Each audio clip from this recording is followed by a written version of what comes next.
Welcome to our course. My name is Debbie Collins, and I wanted to introduce you to the structure of the course so you can get started right away. So here is our course homepage.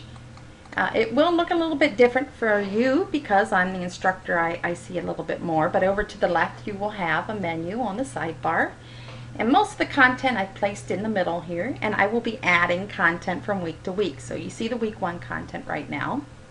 Let's start with the syllabus.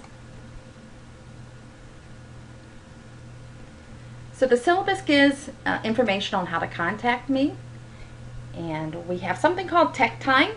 So if you are stuck, we have tutors available. If you're unable to come between Monday and Thursday from 12 to 1, let me know and I'll be happy to meet up with you, or maybe we could Skype or something. Our textbooks are Computer Science Illuminated and App Inventor. So with App Inventor, if you took a look at that, it allows you to create Android applications, and so you can we'll create some games in a it's a programming language that uses blocks.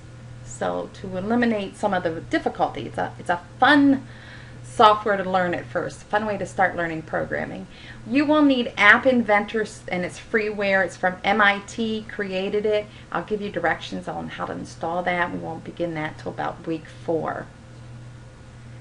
As you continue down the syllabus, you will see the course description and the learning objectives that's on file with the state.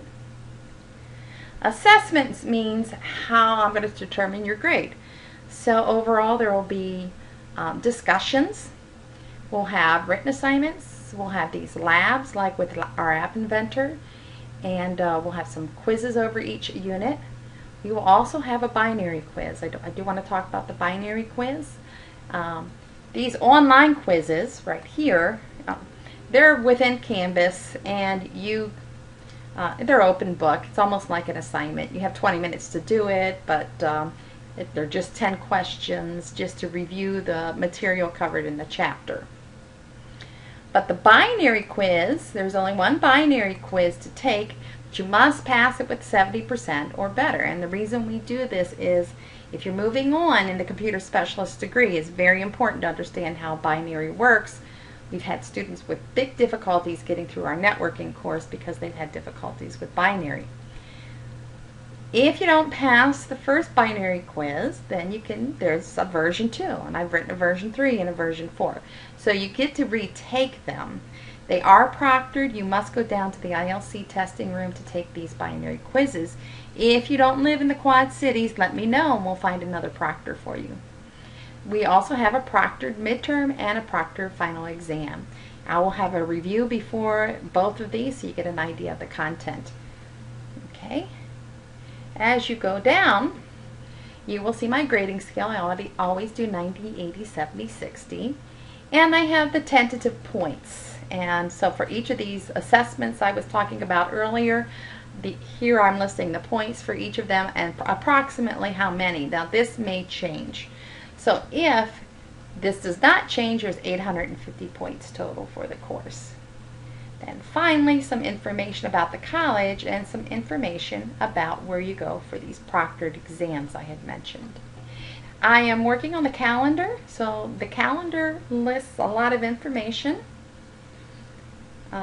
Weekly, what we're going to be covering, concepts covered. Okay. Then, required readings for each of those concepts and recommended optional readings. I've created videos, just 2 so far for the first week, and corresponding PowerPoints to read if you prefer to not watch the videos and just watch the PowerPoint. Here's the time of each of these videos. These videos are posted in YouTube. And then these are the discussions we'll be covering in week 1, and here's our lab that we'll be covering for week 1. So as I go on, I'll be creating videos week to week, and I'll be adding more content to the calendar. The home button always brings me back to the course home page. Okay, so the content for week 1 is chapter 1 from the Computer Science Illuminated textbook. Mainly in week 1, we're going to do a lot of discussion. So I've created hyperlinks to all the assignments that we're going to be working on. These will be due on September 3rd. So you got 10 days to complete them.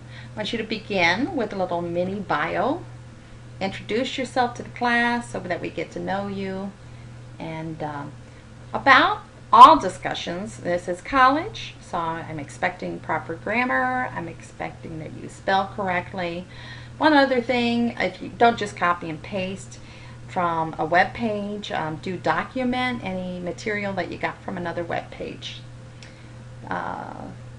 So for this discussion, I went ahead and posted a little mini bio of myself.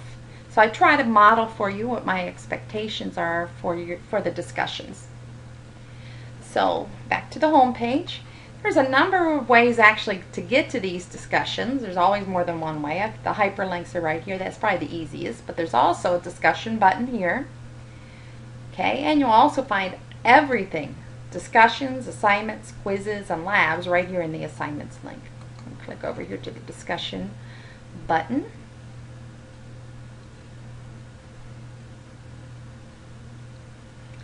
Okay, so here discussion 3 is abstraction, for example, is one that you will have to answer. Okay, and in discussion 3, there's that same video that you saw on the calendar. So you can click on this and view this video in which I introduced the concept of abstraction for you. There's also some reading on abstraction here. And then what I want you to do to complete this discussion, which is just to identify an abstraction that we haven't covered. So what I've done here, so you get an idea of what my expectations are, is I came up with an abstraction using the Windows desktop, comparing that to my desk here in my office. I'm going to go ahead and click on assignments, and you will see on the assignments page that we have different types of assignments. So they're grouped together. So here's all the discussions grouped together. I will drop the lowest. That's why they're in that group. No assignments. I haven't written any assignments yet. Here's that first lab, and there's the first quiz. So another way to get to lab 1 besides from the link on the home page is here. Okay. And in this one, your lab is actually a game. So you're going to be playing a game called Lightbot and figuring out how to use these instructions. So you can almost think that you're writing a little program, but you're not using programming language instructions. You're using these buttons here, these icons and instructions to get Mr. Robot here to the blue. The very first one actually shows you the arrows, okay, and shows you how to write the first one. So it's a little tutorial on how to get started. It's very simple. Okay, when you're all done, get as far as you can, do your best, and just answer the questions. I've posted 5 questions. You can copy and paste this into Word right here. Just highlight, copy and paste into Word, or you can reply directly.